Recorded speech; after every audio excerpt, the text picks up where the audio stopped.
Hello, learners. Welcome to your learning space. In today's lecture, we will discuss last topic of atomic structure. Chapter हमारा था atomic structure और periodicity भी हो सकता है। इसका हम डिस्कस करने वाले हैं आज last topic which is electronegativity. ये हमारी है इलेक्ट्रोनेगेटिविटी।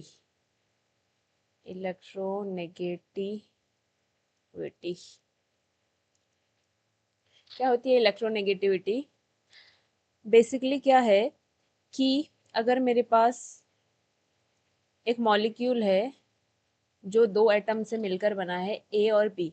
अब मुझे पता है कि अगर ये मॉलिक्यूल का फॉर्मेशन हुआ है तो यहाँ पर दोनों की तरफ से इलेक्ट्रॉन की शेयरिंग हुई होगी, ठीक है। अब होता क्या है कि अगर यहाँ पर एक एटम की इलेक्ट्रोनेगेटिविटी ज़्यादा होती है तो इसकी टेंडेंसी रहती है ये जो शेयर्ड इलेक्ट्रॉन पेयर है इस कंप्लीट पेयर को अपनी तरफ पुल करने की। ये जो दोनों इलेक्ट्रॉन है उसको अपनी तरफ अट्रैक्ट कर देता है और रिजल्टेंट हमारे पास मिलता क्या है, जो ए है उसके पास एक इलेक्ट्रॉन एक्स्ट्रा हो जाएगा और जो बी है उसके पास एक इलेक्ट्रॉन कम हो जाएगा। तो इस केस में ये जो इलेक्ट्रॉन को अपनी तरफ अट्रैक्ट करने की एक ही टेंडेंसी थी उसी को एक ही इलेक्ट्रोनेगेटिविटी कहते हैं, ठीक है। तो इलेक्ट्रोनेगेटिविटी क्या है? एक एटम के एक एटम की जो shared electron pair of electron है, शेयर्ड इलेक्ट्रॉन पेयर हैं किसके? एक मॉलिक्यूल के, ऑफ मॉलिक्यूल के शेयर्ड इलेक्ट्रॉन पेयर है उसको अपनी तरफ अट्रैक्ट करने की या अपनी तरफ पुल करने की, उन इलेक्ट्रॉन्स को अपने और लाने की जो टेंडेंसी होती है, टेंडेंसी, इस टेंडेंसी को ही इलेक्ट्रोनेगेटिविटी कहते हैं। इस टेंडेंसी को ही उस एटम की इलेक्ट्रोनेगेटिविटी कहेंगे। समझ गए? तो इलेक्ट्रोनेगेटिविटी क्या होती है? इलेक्ट्रोनेगेटिविटी होती है किसी एटम्स द्वारा उस मॉलिक्यूल्स के जो शेयर्ड इलेक्ट्रॉन पेयर है उनको अपनी तरफ अट्रैक्ट करने की जो टेंडेंसी होती है उसी को इलेक्ट्रोनेगेटिविटी कहते हैं, ठीक है।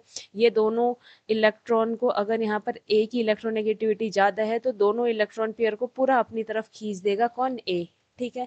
तो इस केस में जो इलेक्ट्रोनेगेटिविटी है वो ए की ज़्यादा है बी के कंपैरिजन में, इसलिए ए बी से भी इलेक्ट्रॉन अपनी तरफ खींच ले रहा है, शेयर्ड इलेक्ट्रॉन पेयर को अपनी साइड कर दे रहा है, ठीक है। तो इसी को कहते हैं इलेक्ट्रोनेगेटिविटी। किसको कहते हैं? एक एटम की जो shared electron pair of A molecule होते हैं उनको अपनी तरफ खींचने की, अपनी तरफ अट्रैक्ट करने की जो टेंडेंसी होती है उसको इलेक्ट्रोनेगेटिविटी कहते हैं। अब ये जो इलेक्ट्रोनेगेटिविटी है इसका हम वेरिएशन देखेंगे अलोंग पीरियड और ग्रुप।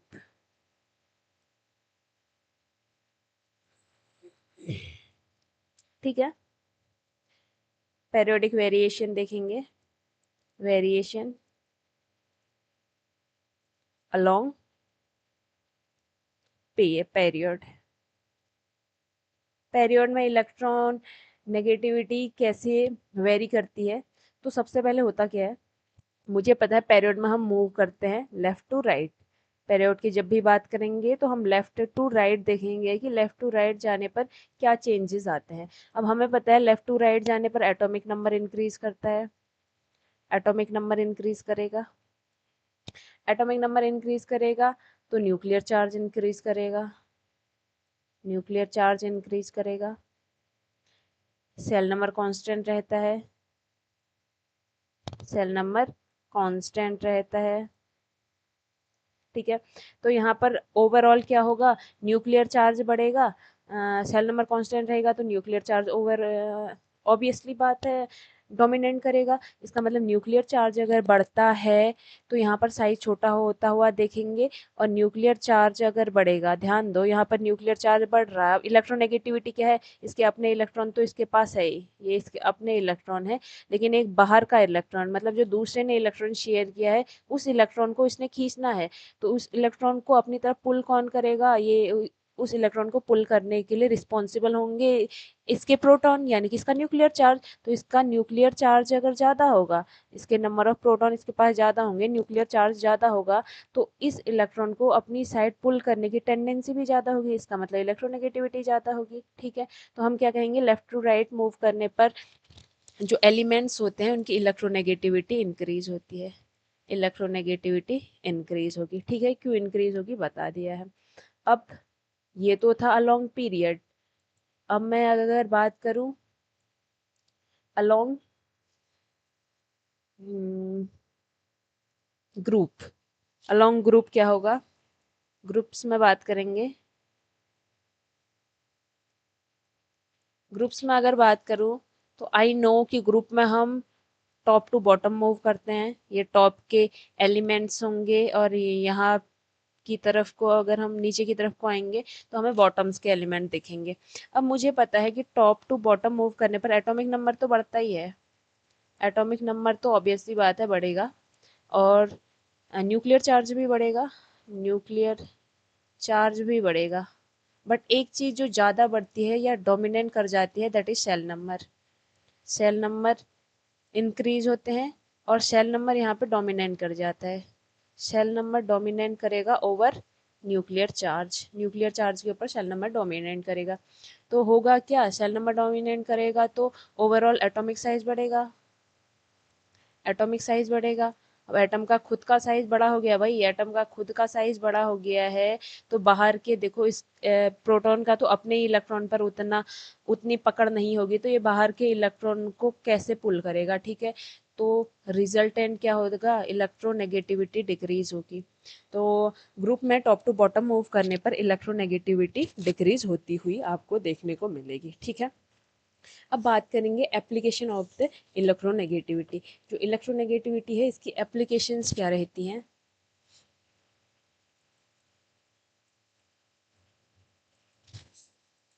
यानी कि ये हमें कहाँ पर हम इसका यूज कर सकते हैं, एप्लीकेशन ऑफ इलेक्ट्रोनेगेटिविटी।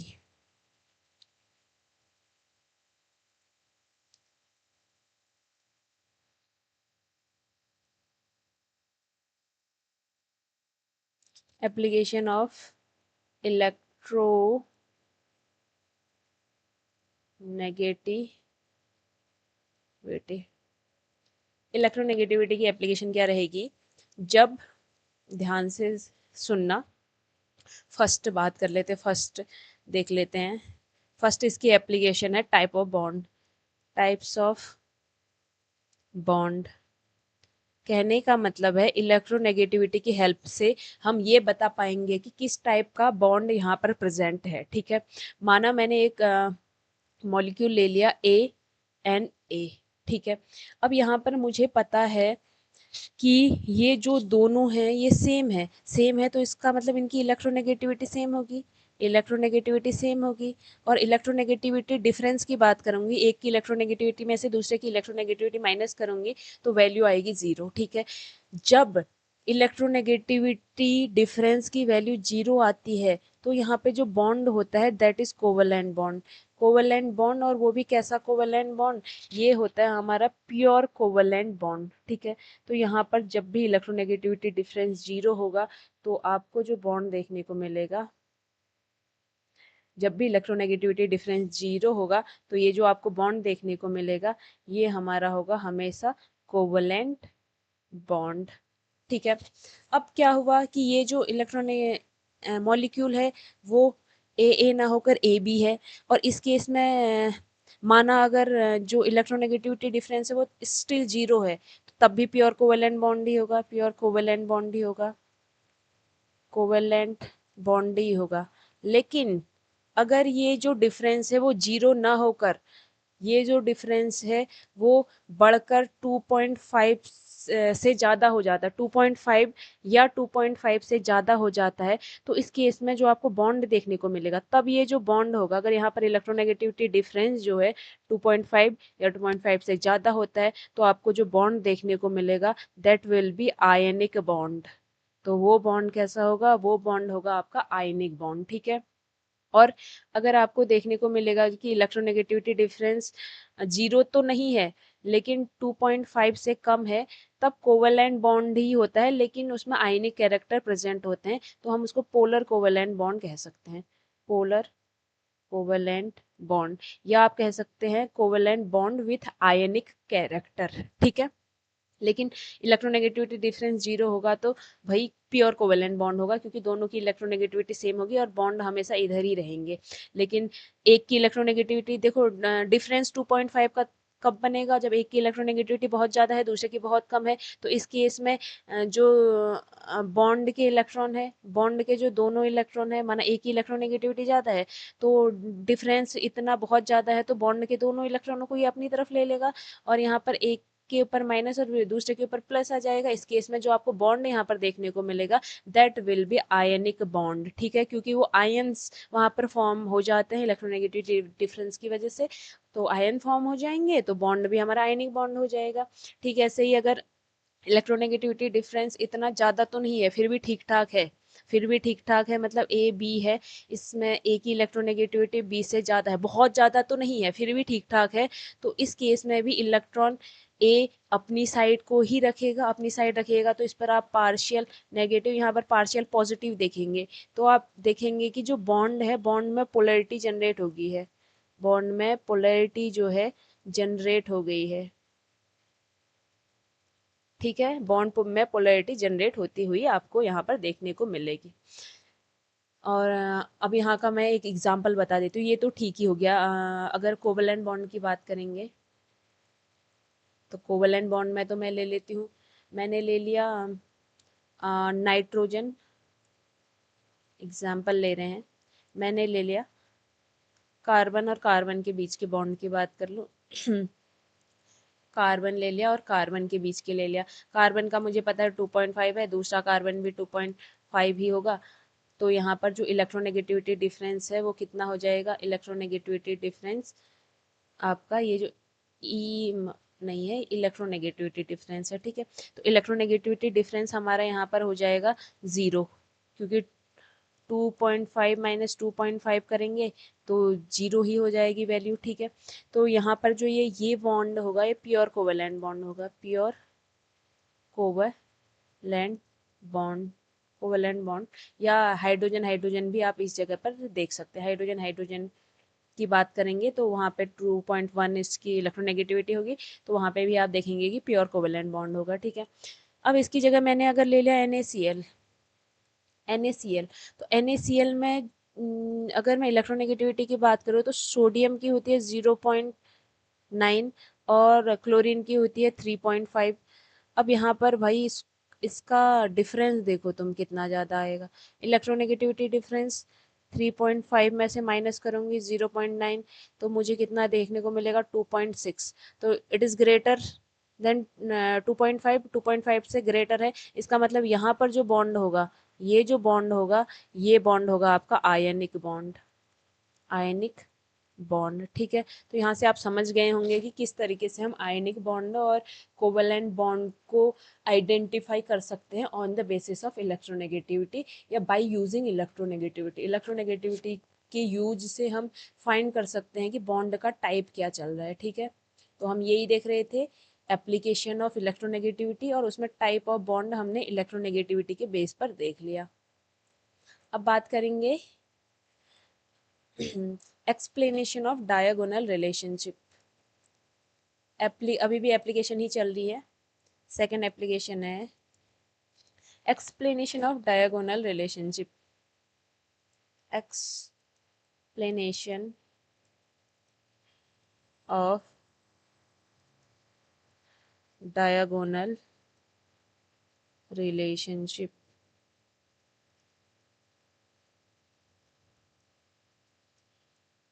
डायगोनल जो रिलेशनशिप होता है उसका एक्सप्लेनेशन इलेक्ट्रोनेगेटिविटी के बेसिस पे दिया जा सकता है, कैसे दिया जा सकता है देखो। अब मुझे पता है लिथियम मैंने ले लिया, और यहाँ पर लिथियम के बाद आता है बेरिलियम, इनके नीचे की बात करें तो लिथियम के नीचे सोडियम आएगा, बेरिलियम के नीचे मैग्नीशियम आएगा, ठीक है। ये हमें पता है फर्स्ट ग्रुप चल रहा है, इट इज सेकेंड ग्रुप, तो इस तरीके से मैंने ये 4 एलिमेंट ले लिए हैं, पेरियोडिक टेबल से 4 एलिमेंट उठा लिए हैं, ठीक है।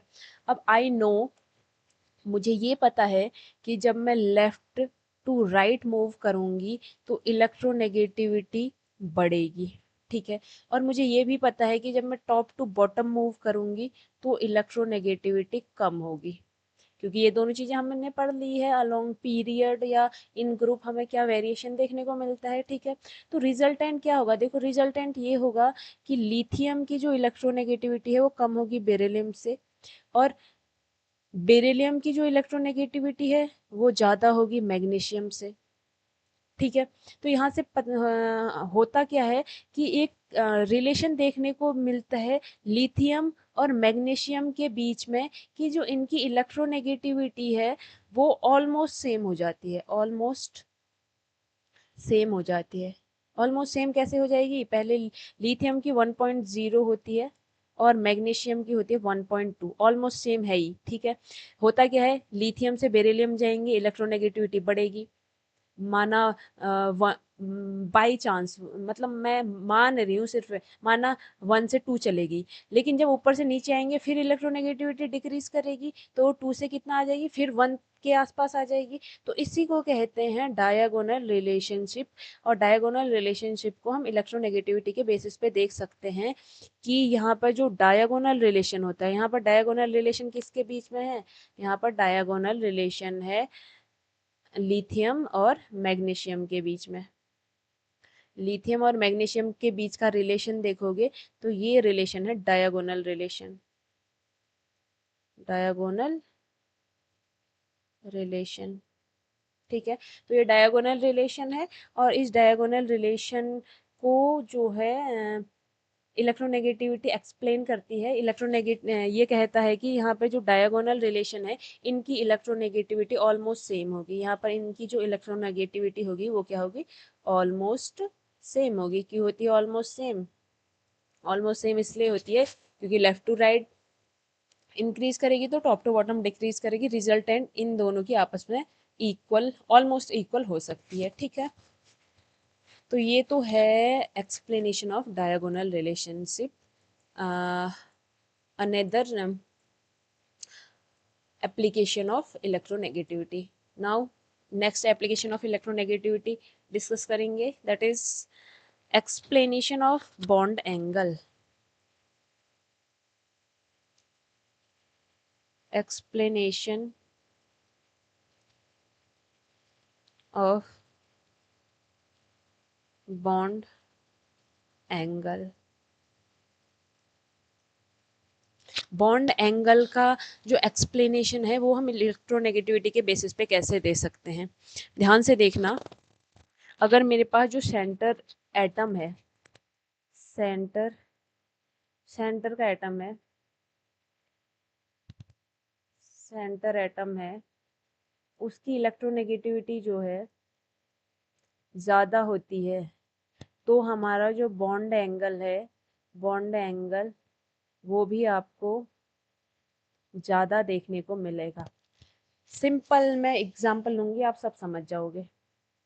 मैंने एक एग्जांपल ले लिया, नाइट्रोजन, फॉस्फोरस, ऑर्सेनिक और टिन का, ठीक है। अब यहाँ पर जो नाइट्रोजन है इसका मैंने सबके फ्लोरीन के साथ ले लेते हैं,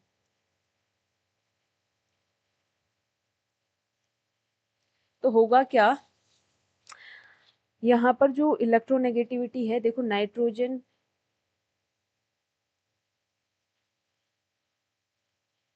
नाइट्रोजन मैंने बना दिया, फ्लोरीन, फ्लोरीन और फ्लोरीन, यहाँ पर phosphorus, fluorine, fluorine and fluorine. देखो होगा क्या, नाइट्रोजन के जो बीच नाइट्रोजन के बॉन्ड हैं, नाइट्रोजन और फ्लोरीन के बीच में जो बॉन्ड है इनमें इलेक्ट्रॉन्स प्रेजेंट है, ये हमें पता है, ठीक है।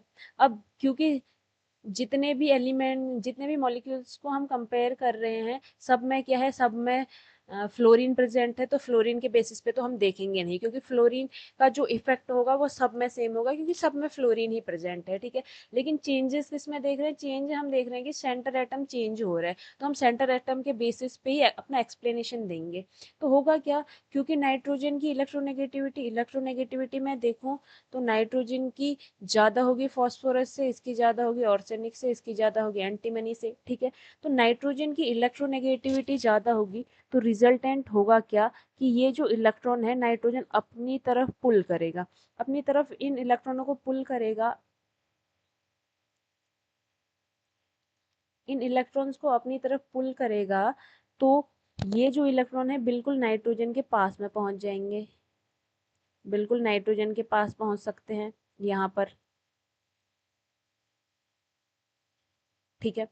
मैंने यहाँ पर जो लॉन पेयर है उसको शो नहीं किया, आप दिखा देंगे कि इनमें लॉन पेयर प्रेजेंट होता है, आई नो वी नो कि इसमें लॉन पेयर प्रेजेंट होता है, ठीक है। अब ये जो इलेक्ट्रॉन है, क्योंकि नाइट्रोजन ने अपनी तरफ इनको पुल कर लिया है, तो यहाँ पे जो डिफरेंस है वो कम रह गया है, तो मतलब इलेक्ट्रॉन नज़दीक आ गए हैं भाई, इलेक्ट्रॉन इतने नियर हैं, देख सकते हो आप। तो यहाँ पर जब इलेक्ट्रॉन बिल्कुल एक दूसरे के आसपास होंगे तो क्या होगा, बॉन्ड में रिपल्शन करेंगे, इलेक्ट्रॉन और इलेक्ट्रॉन के बीच में रिपल्शन होगा। क्या होगा, इलेक्ट्रॉन और इलेक्ट्रॉन के बीच में रिपल्शन होगा, और जब इलेक्ट्रॉन और इलेक्ट्रॉन के बीच में रिपल्शन होगा, लॉन पेयर दिखा देते हैं, इलेक्ट्रॉन और इलेक्ट्रॉन के बीच में रिपल्शन होगा, तो रिजल्टेंट हमें क्या दिखेगा कि ये जो बॉन्ड है वो एक दूसरे को दूर धकेलेगा, यानी कि बॉन्ड का साइज यहाँ पर बढ़ता, बॉन्ड एंगल, ये जो बॉन्ड एंगल है उसका साइज आपको बढ़ता हुआ देखने को मिलेगा। तो ये जो बॉन्ड एंगल है 102 के आसपास होता है, ठीक है।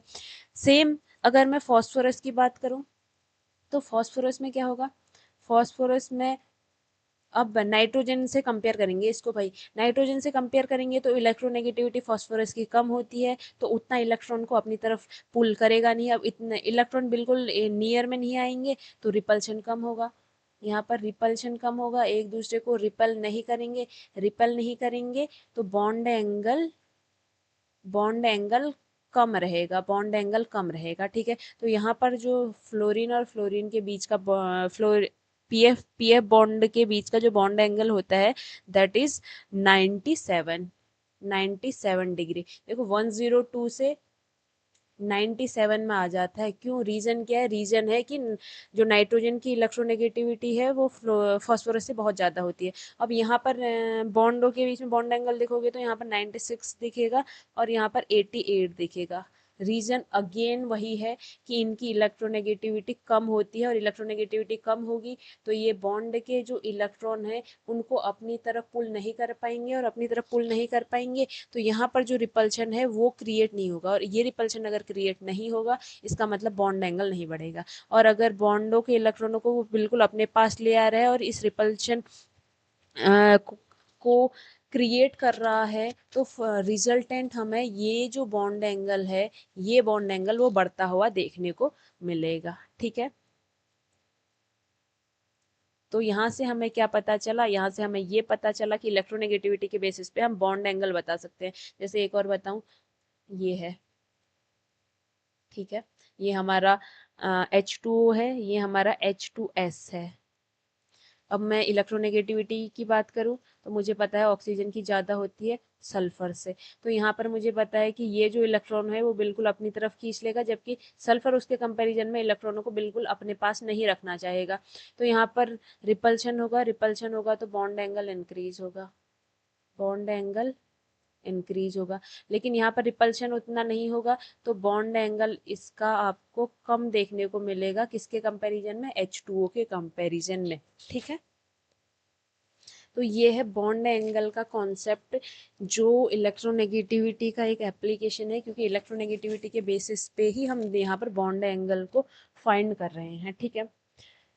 नेक्स्ट है बॉन्ड लेंथ, किस तरीके से इलेक्ट्रोनेगेटिविटी का यूज करके, किस तरीके से इलेक्ट्रोनेगेटिविटी का यूज करके हम बॉन्ड लेंथ भी निकाल सकते हैं।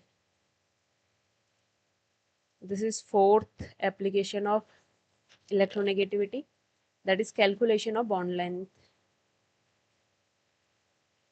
calculation of बॉन्ड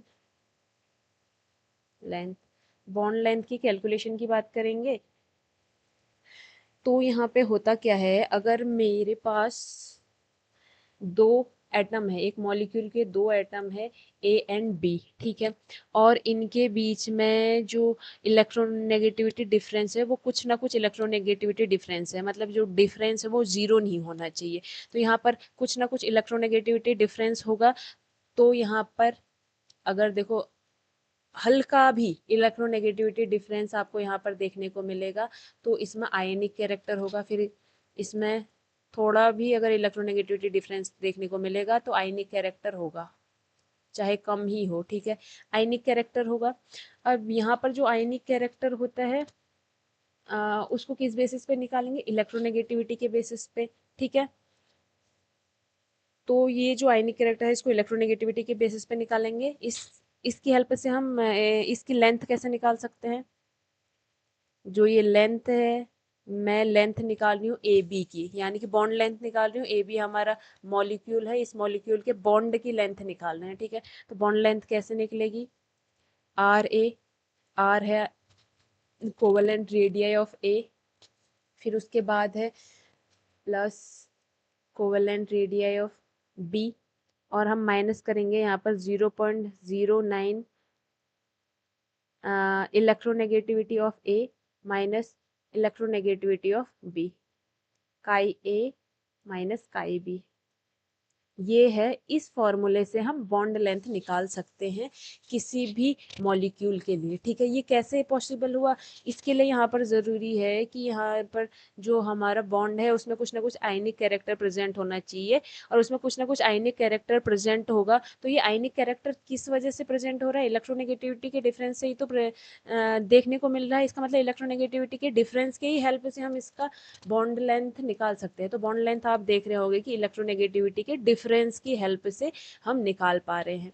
तो यहाँ पे ये जो टर्म है this is bond length of molecule, ठीक है। बॉन्ड लेंथ या एक्चुअल जो डिस्टेंस होती है ए और बी के बीच की, bond length of molecule. And R A जो है आपका वो है covalent radii of A, covalent radii of A. इसको आपको निकालना है, तो कोवेलेंट रेडियाई को निकालने के लिए वी नो कि अगर आपका A2 कोई मॉलिक्यूल है तो उसकी जो डिस्टेंस होगी उसका हाफ कर दोगे तो आर ए निकल जाएगा, रेडियाई निकल जाएगी। ये सेम ऐसे ही कोवेलेंट रेडियाई ऑफ बी है, कोवेलेंट रेडियाई ऑफ बी, इसको भी सेम तरीके से निकाल सकते हैं। आपका B2 अगर मॉलिक्यूल है तो उसका हाफ करके आर भी निकल जाएगा। यहाँ पर जो एक्स ए है, सॉरी काई ए है, this is covalent, this is electronegativity of A, electronegativity of A, and chi B is electronegativity of B, ठीक है। समझ आ गया होगा कि कैसे इलेक्ट्रोनेगेटिविटी की हेल्प से हम जो बॉन्ड लेंथ है किसी मॉलिक्यूल के लिए बॉन्ड लेंथ भी फाइंड कर सकते हैं। तो ये थी अनदर एप्लीकेशन ऑफ इलेक्ट्रोनेगेटिविटी, ठीक है। नाउ अब आगे डिस्कस करेंगे पाउलिंग स्केल ऑफ इलेक्ट्रोनेगेटिविटी।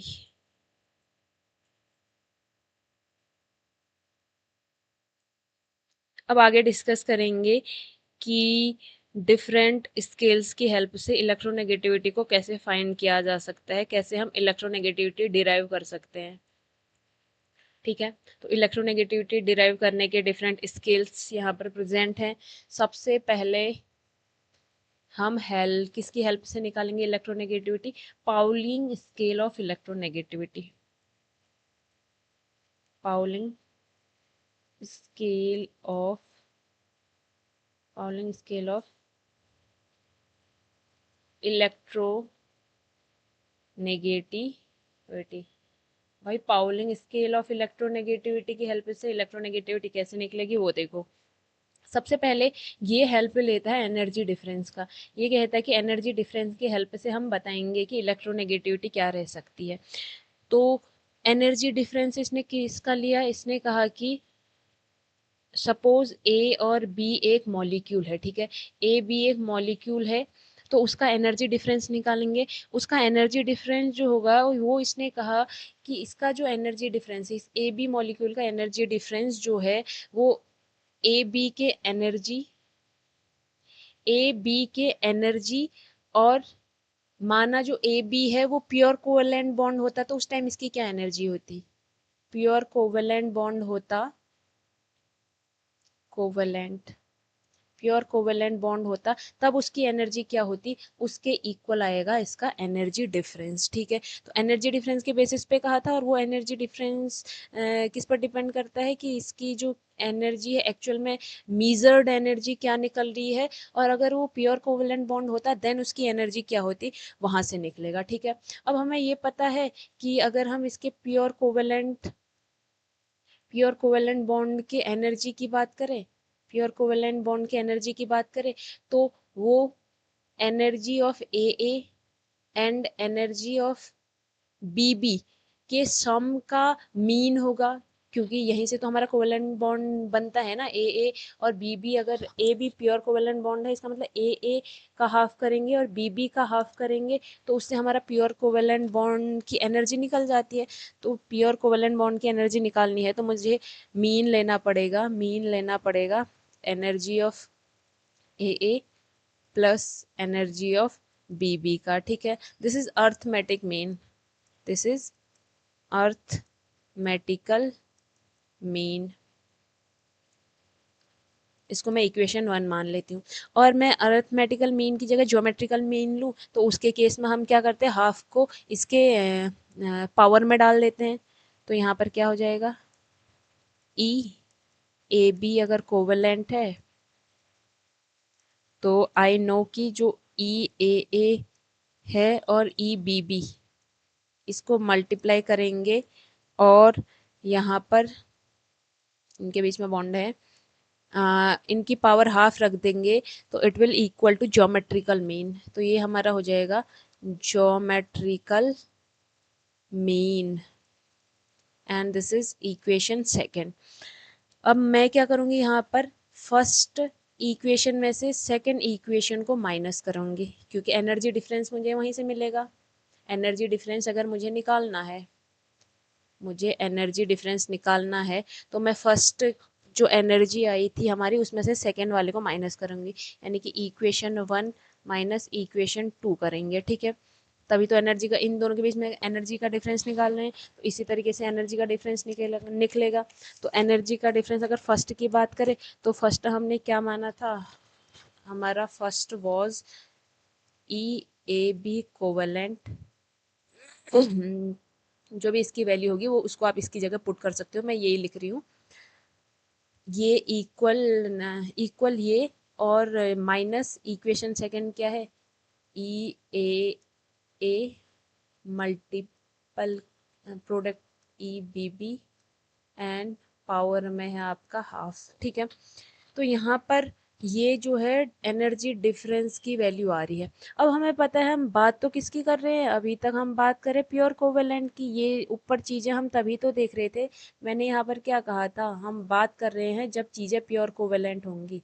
इधर पर मैंने क्या बात की, ये सारी चीज़ें कब आएंगी, जब हमारा इफ़ जो ए बी है बॉन्ड प्योर कोवेलेंट है, प्योर कोवेलेंट है, ठीक है।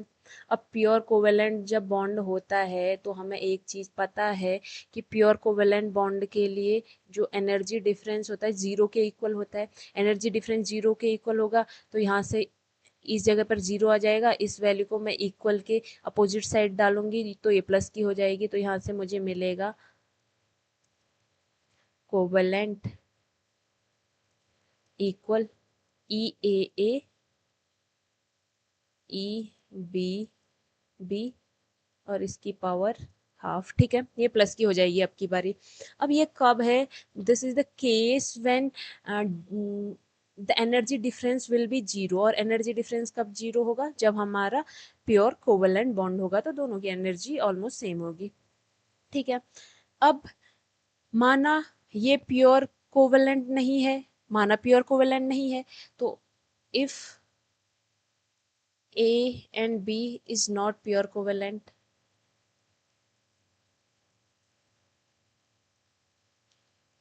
प्योर कोवेलेंट के केस में तो ठीक है, तुमने कह दिया कि इक्वल होगा, लेकिन प्योर कोवेलेंट नहीं है, तब क्या चेंज आएगा, तब आपको देखने को मिलेगा कि देखो प्योर कोवेलेंट कब नहीं होगा, प्योर कोवेलेंट तब नहीं होगा जब एक ही इलेक्ट्रोनेगेटिविटी, प्योर कोवेलेंट तब नहीं होगा जब एक ही इलेक्ट्रोनेगेटिविटी जो है बी की इलेक्ट्रोनेगेटिविटी के इक्वल नहीं होगी, बी की इलेक्ट्रोनेगेटिविटी के इक्वल नहीं होगा, इन दोनों की इलेक्ट्रोनेगेटिविटी सेम नहीं होगी, तब ए और बी प्योर कोवेलेंट बॉन्ड नहीं होगा, ध्यान रखना।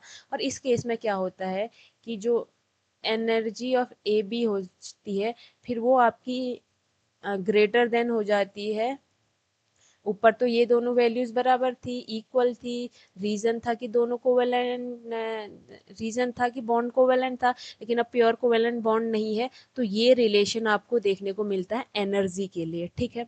अब यहाँ पर ये डिफरेंस या ये जो एनर्जी है, एक एनर्जी दूसरी एनर्जी से ज़्यादा या कम क्यों हो रही है, क्योंकि यहाँ पर अब इलेक्ट्रोनेगेटिविटी में डिफरेंस देखने को मिल रहा है।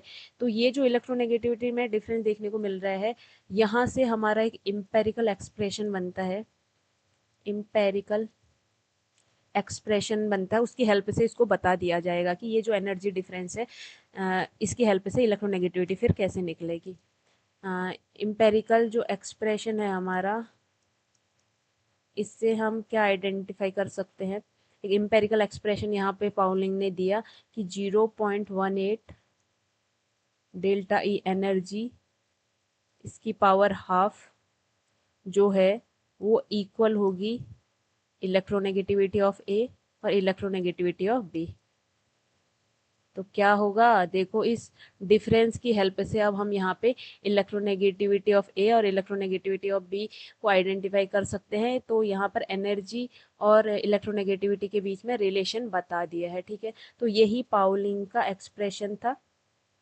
और यहाँ पर जो डेल्टा ई होती है, डेल्टा ई जो एनर्जी डिफरेंस था, इसको एक्सप्रेस किया जाता है किलो कैलोरी पर मोल में, ठीक है। तो क्या हमने देखा यहाँ पे कि जो इलेक्ट्रोनेगेटिविटी, जो एनर्जी डिफरेंस है, उसकी हेल्प से, वो एनर्जी डिफरेंस प्योर कोवेलेंट के केसेस में तो जीरो रहता है, लेकिन जब प्योर कोवेलेंट बॉन्ड नहीं होता है, यानी कि एनर्जी डिफरेंसेस आपको देखने को मिले, तो इस केस में जो एनर्जी इलेक्ट्रोनेगेटिविटी डिफरेंस आपको देखने को मिले, तो इस केस में एनर्जी डिफरेंस भी आपको देखने को मिलेगा, वो जीरो के इक्वल नहीं होगा। तो यहाँ पर जो एनर्जी डिफरेंस होगा उसको इसके साथ मल्टीप्लाई कर देंगे और इसकी पावर हाफ रखेंगे, तो यहाँ पर हमारी इलेक्ट्रोनेगेटिविटी का डिफरेंस आपको मिल जाएगा, ठीक है। तो ये है पाउलिंग स्केल की हेल्प से किस तरीके से इलेक्ट्रोनेगेटिविटी या इलेक्ट्रोनेगेटिविटी डिफरेंस को निकाला जा सकता है। First was Pauling scale, and second है हमारा Mulliken's scale of electronegativity, Mulliken's scale.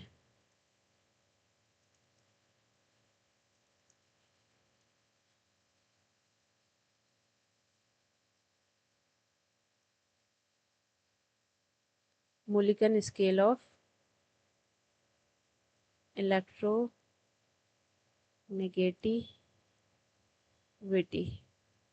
ठीक है। तो मुलिकन स्केल के अकॉर्डिंग इलेक्ट्रोनेगेटिविटी कैसे निकालेंगे, मुलिकन स्केल के अकॉर्डिंग जो इलेक्ट्रोनेगेटिविटी होती है, सिंपल है, it will equal to ionisation energy plus electron affinity by 2। ये है हमारा मुलिकन स्केल के अकॉर्डिंग कैसे आप इलेक्ट्रोनेगेटिविटी फाइंड कर सकते हैं। यहाँ पे मैं बता देती हूँ, दिस इज इलेक्ट्रोनेगेटिविटी,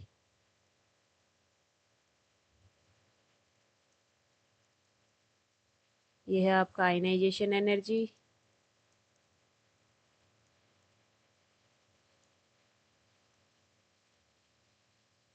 ये है इलेक्ट्रॉन एफिनिटी,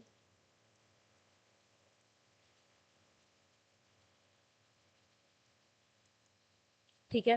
तो इलेक्ट्रॉन एफिनिटी और आयनाइजेशन एनर्जी के सम का अगर हाफ करेंगे या इन दोनों का आप मीन लेंगे तो इलेक्ट्रोनेगेटिविटी निकल जाती है according to Mulliken's scale of electronegativity, ठीक है। अब यहाँ पर इम्पेरिकल इक्वेशन भी दी है इलेक्ट्रोनेगेटिविटी निकालने के लिए, मुलिकन्स की है ये इम्पेरिकल इम्पेरिकल एक्सप्रेशन भी दिया है, ठीक है। तो इम्पेरिकल एक्सप्रेशन के अकॉर्डिंग कैसे निकालेंगे हम, इम्पेरिकल इक्वेशन दी है इसी ने, इम्पेरिकल इक्वेशन के अकॉर्डिंग जो इलेक्ट्रोनेगेटिविटी है it will equal to 0.374 ionisation energy plus activation energy, activation enthalpy sorry ionisation energy plus electron affinity upon 2, और फिर यहाँ से आपको 0.17 भी इसमें ऐड करना है, ठीक है। तो ये है इम्पेरिकल इक्वेशन ऑफ मोलिकन, इसके अकॉर्डिंग भी आप इलेक्ट्रोनेगेटिविटी निकाल सकते हैं। और जो पाउलिंग की थी ना, पाउलिंग की इलेक्ट्रोनेगेटिविटी को भी अगर आप इलेक्ट्रॉन वोल्ट में निकालना चाहो तो आप कैसे निकालोगे, पाउलिंग की इलेक्ट्रोनेगेटिविटी, पाउलिंग स्केल की इलेक्ट्रोनेगेटिविटी, पाउलिंग स्केल की जो इलेक्ट्रोनेगेटिविटी है उसको हम इलेक्ट्रॉन वोल्ट में कैसे निकालेंगे, it will equal to electronegativity equal होगी electronegativity of Mulliken scale, Mulliken scale की इलेक्ट्रोनेगेटिविटी को इलेक्ट्रॉन वोल्ट में ले लो पहले, इलेक्ट्रोनेगेटिविटी ऑफ मोलिकन स्केल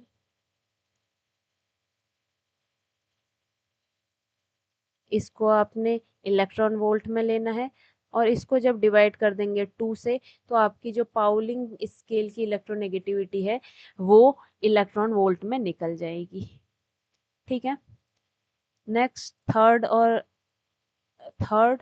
और लास्ट इलेक्ट्रोनेगेटिविटी को निकालने का जो मेथड है इट इज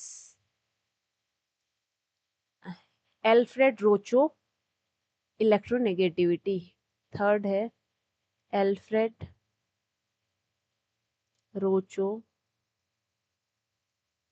इलेक्ट्रोनेगेटिविटी।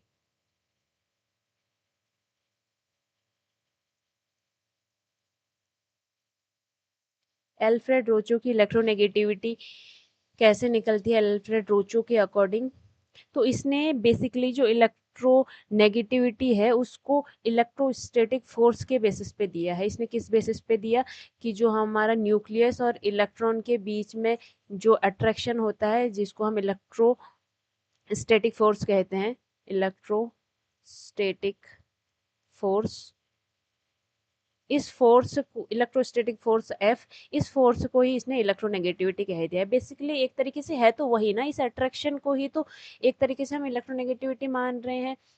बाहर के इलेक्ट्रॉन को तभी तो ये अट्रैक्ट कर पाएगा, ठीक है। तो ये इन दोनों का रिलेशन है, इसलिए अल्फ्रेड रोचो ने भी इस फोर्स को, इस इलेक्ट्रोस्टैटिक फोर्स को, इस अट्रैक्शन को ही इलेक्ट्रोनेगेटिविटी कह दिया, ठीक है।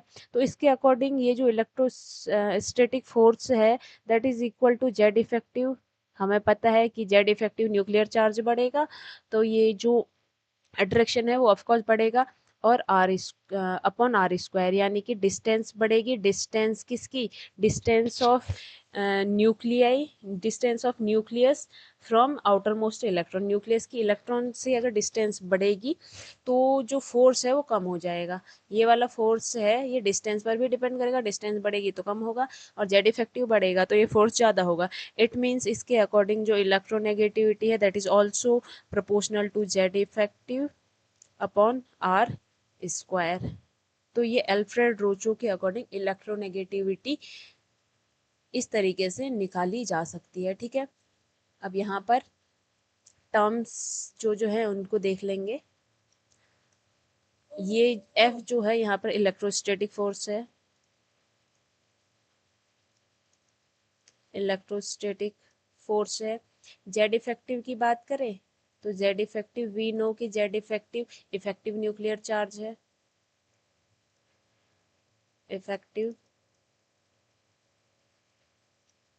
न्यूक्लियर चार्ज है।